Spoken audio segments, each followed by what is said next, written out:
Imagine a war, a huge global conflict, one that completely shattered and reshaped the world. And yet, a really significant part of its story has stayed quiet, almost hidden. We're talking about the incredible, often unseen acts of courage by women for just way too long. Their vital contributions, especially in something like World War II, have been kind of pushed aside in history, overlooked. Today, we're diving deep into a really powerful book that brings these stories to life. Kristin Hannah's The Nightingale.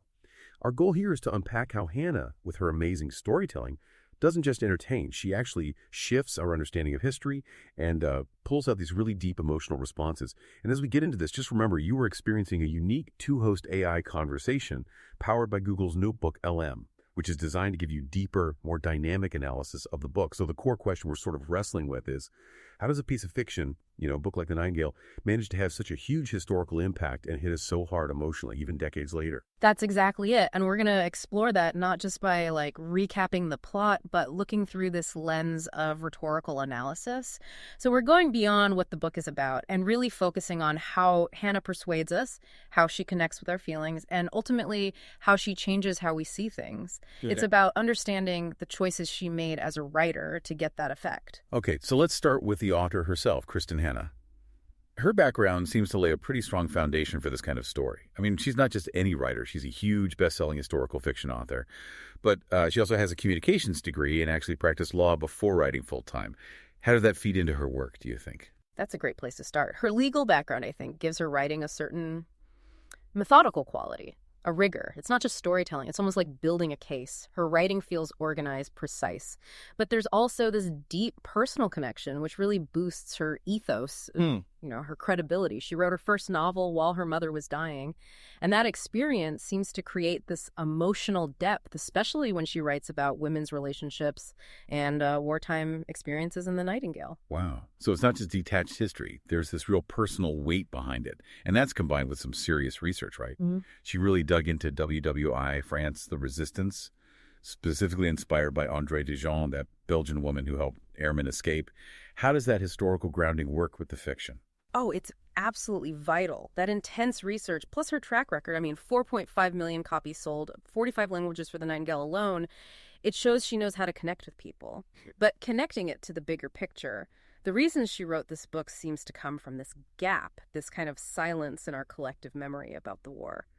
We've heard so many war stories, but women's roles in the resistance, often missing. So she's sort of filling a need, telling the stories that weren't being told. Exactly. In rhetoric, we'd call that the exigence, the urgent reason behind the writing. The Nightingale came out in 2015, tapping into our ongoing fascination with WWII, but directly tackling what's called androcentrism, that male-focused view of war history. It wasn't just a random story idea. It feels like a deliberate effort to bring these marginalized histories forward, to show how events like the fall of France tested everyone, especially women, in ways we haven't always acknowledged. So what is all that, her background, the research, this drive to tell untold stories, what does that mean for you reading it? It means you're getting a story that feels incredibly real, grounded in both deep personal feeling and solid history. Makes the stakes feel huge. Okay, moving on. Let's talk about the book's purpose, both what it says it's doing and maybe what it's doing implicitly. Explicitly, it seems pretty clear. Honoring forgotten women, telling a story of resilience against all odds. Right, and implicitly, it goes deeper. She's really challenging stereotypes about heroism, showing that courage isn't just one thing. You see it in the contrast between the sisters, right? Isabelle's very active resistance versus Vianne's quieter, more domestic defiance. That dual purpose really broadens the appeal.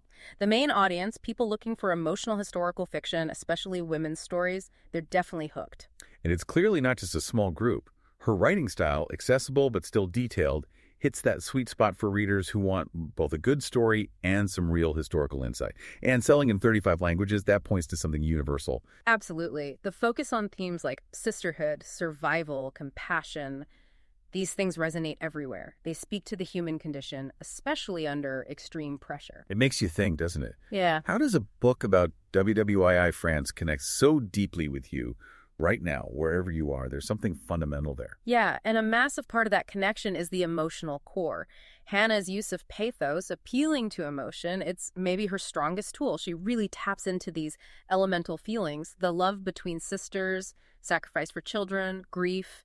Vianne and Isabelle's relationship is the heart of it all. And she doesn't pull punches with the difficult stuff either. The fear, the danger, the concentration camp horrors that are hinted at, the daily grind of just trying to survive. Exactly. But what's so skillful is how she balances that brutality with these small, specific moments of kindness.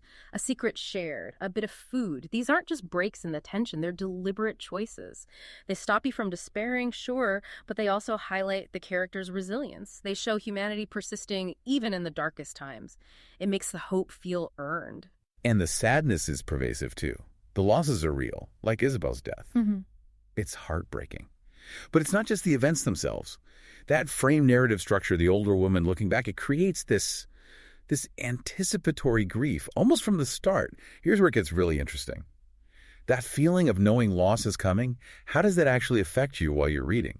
It makes everything feel more fragile, more precious. Every small victory, every moment of defiance, you're invested because you sense the cost. Right. You're pulled in right from the beginning. And even with all that darkness, Hannah keeps weaving in hope. Through kindness, survival against the odds, the power of remembering. It's a careful balance. It keeps you engaged without crushing you. Just a quick note, as we're getting into these deeper analyses, remember you can also check out Mindful Moments. That's our YouTube channel with more AI book analysis, great for reflection and just thinking things through. Okay, so beyond the emotion, there's a real logical structure here too. Logos. Hannah uses cause and effect really well. You see how choices Vianne deciding to hide children, Isabelle jumping into the resistance, how they lead to these major consequences. Yeah, that reinforces the idea of agency even in wartime, that small actions matter. And she grounds it all in history. The details about resistance networks, the Pyrenees escape routes, Nazi occupation rules. That research provides a logical underpinning. It makes the fictional parts feel plausible, credible. And the contrast between Vianne and Isabelle, their different ways of resisting, that feels like a very conscious rhetorical move. Oh, definitely. If we connect this to the bigger picture, comparing their paths is crucial. Vianne's quiet protection versus Isabelle's active fighting. Hannah's basically arguing that heroism comes in many forms. It's not just one thing. It supports her whole point. And then there's that sophisticated frame narrative, starting in 1995. Right. That frame does a lot, doesn't it? Gives you perspective, looking back through memory, adds complexity, and it creates suspense. Who is this narrator? The reveal that it's Vianne. Wow, that makes you rethink everything you just read. Exactly. It ties everything together thematically, memory, loss, the lasting impact of war, and the dual perspective, switching between the sisters, also key. It lets you understand both of them, their fears, their motivations. You empathize with both Vianne and Isabelle without having to pick a side. It shows the moral complexities and keeps the emotional texture varied. So what does this structure of this logic mean for you as a reader?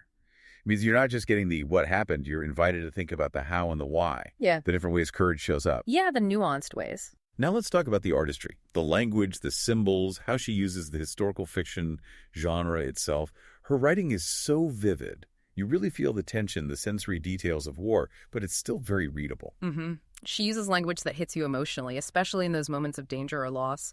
And she weaves in just enough period language, a few French words, to make it feel authentic, but not, difficult. But the title, The Nightingale, that symbol is doing a lot of work. Isabelle's code name. It connects to old ideas about nature's righteousness, art, but also darker things. Death, silence, beauty, and darkness. That complexity mirrors the portrayal of heroism in the book. Noble, yes, but also incredibly costly. That's interesting. And she uses nature imagery too, right? Yeah. Contrasting the French countryside's beauty with the war's ugliness. Yeah. And light and dark representing hope and despair. As historical fiction, it's doing this balancing act, entertaining you while also educating you. That's the challenge, isn't it? And she makes smart choices, prioritizing emotional truth, maybe over sticking to every tiny historical fact. That makes it feel immediate. She weaves history into the characters' lives, their conversations. It never feels like a history lesson. And focusing on universal themes love, sacrifice makes it relatable, even if WWII feels distant. Okay, let's really dig into this. How does focusing so much on the women's war change your understanding of WWII? Because so many narratives are male-focused. Well, it's a direct challenge to those traditional stories that sideline women. Through the sisters, the book argues forcefully that women have immense power, that they contributed in ways just as vital as soldiers on the battlefield. It shifts the center of the story away from just military action to the home front, the civilian experience. It argues that perspective is just as important for understanding the whole picture. So it really prompts the question, how does reading The Nightingale challenge your ideas about what heroism looks like and who gets to be a hero in wartime? So, looking at the impact, The Nightingale has clearly succeeded massively. Millions of readers introduced to this side of history, particularly women's roles.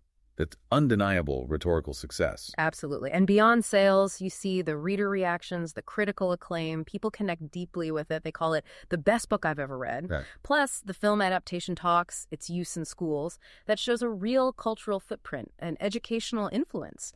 And ethically, she handles the sensitive history respectfully, acknowledging the complexities. But like any powerful work, there are things to consider, critiques even. That strong reliance on emotion, the pathos. While effective, could it sometimes maybe simplify the history a bit? That's a valid point. Some critics do argue that the intense emotion might occasionally overshadow a more complex look at the historical or political situation. Right. Does the need for a really compelling plot, because it is popular fiction, sometimes lead to smoothing over historical knots? It's possible. Genre expectations for drama can sometimes conflict with strict historical nuance. And that raises a key question for any reader. When does powerful emotion feel like manipulation in a historical story? Where do you draw that line? And thinking about these critiques, how does that make you a sharper reader of historical fiction in general? It makes you think about the author's choices, the genre, your own perspective. Definitely. And different readers react differently. An academic historian might focus on where it diverges from precise historical records, while someone reading it today might connect the resistance themes to current events in ways Hannah didn't originally intend. Exactly. Understanding these different angles doesn't weaken the book. It helps you appreciate the craft involved, but also encourages you to read any historical story, fiction or nonfiction, with a thoughtful, critical eye.